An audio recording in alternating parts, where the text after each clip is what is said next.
Oahu home sales declined 22% in May, but condo sales dropped 50%. Hey, how's it going? This is Mike and welcome to my channel. This channel is for real estate entrepreneurs, independent landlords, and property management professionals, and we're all about helping you increase your income, lower your stress while diversifying your portfolio. So if that sounds like you, then stick around. So I've got an article from Pacific Business News from Janice L. Majin, and Janice says that single-family home sales in Oahu declined 22.5% as COVID-19 continued to impact the residential real estate market in May. Single-family homes, it looks like the amount sold dropped 22.5%, but the number of condominiums sold dropped 51.2%. I'm going to attribute that towards the maintenance fees. So especially with stay-at-home orders, it does get tough to stay cooped up in your home if for an extended period of time, and definitely if you're in a smaller home. So I totally understand the need to move into a single family home. Another big issue with condominiums that you don't have as single family homes are maintenance fees. Maintenance fees can get totally outrageous, especially in Hawaii, because the buildings are a lot older and there's a lot more things that can go wrong.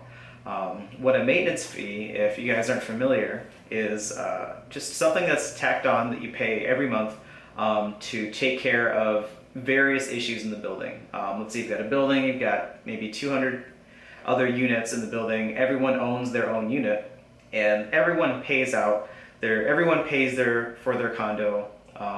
They own it free and clear. Even if you own your home free and clear, you will still pay a maintenance fee to the condominium association every single month. And that's to mitigate against the impact of a giant capital expenditure that's eventually going to come up, like redoing the elevators or redoing the parking lot, redoing the plumbing, things that are going to happen because that's what happens to buildings that age. But if there's a balance in the bank, you won't have to ask for a lot of money up front. Ideally, you never ask for money up front, and if you do, it's called a special assessment. And the fact that you don't really have any control, even if you're on the association, with what happens to the building as far as maintenance and if it's taken care of or not, that can be a little problematic because you never know when you're going to get punched in the face with a huge assessment.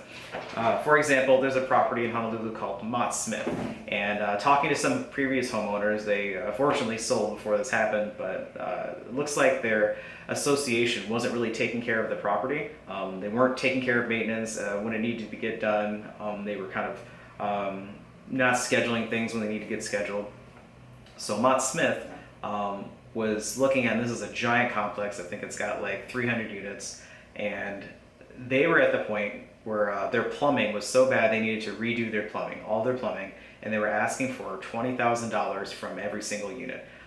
And what happens when you get charged a special assessment as a condominium owner, where they charge a special assessment, is let's say it's $20,000. You either have it, and then maybe there's a lot of other things you wanted to spend $20,000 on, but you're going to put your $20,000 into the pool to help take care of the issue.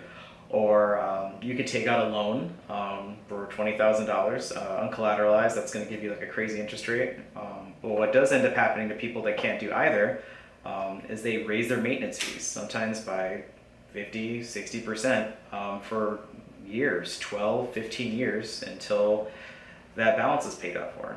And so to get away from that, you would just not buy a condo. You would buy a single family home. So you get association fees, and maintenance fees. I call them the same thing. Association fees, maintenance fees, those are the same.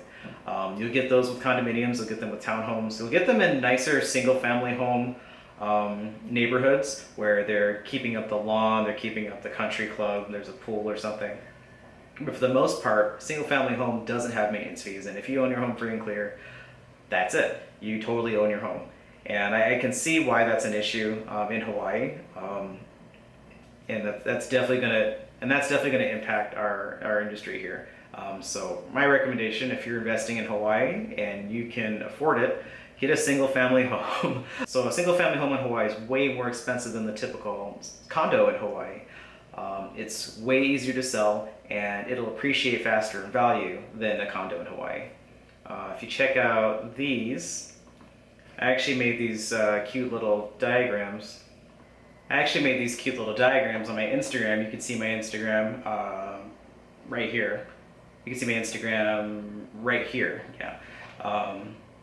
So basically, out of all the condos that are available for sale, so if you want to learn more about Honolulu real estate, you can send me an email, you can send me a message on Instagram, and we can start a conversation, and I'll tell you everything you want to know. Other than that, have a great day, and I'll talk to you soon. Thanks. Bye.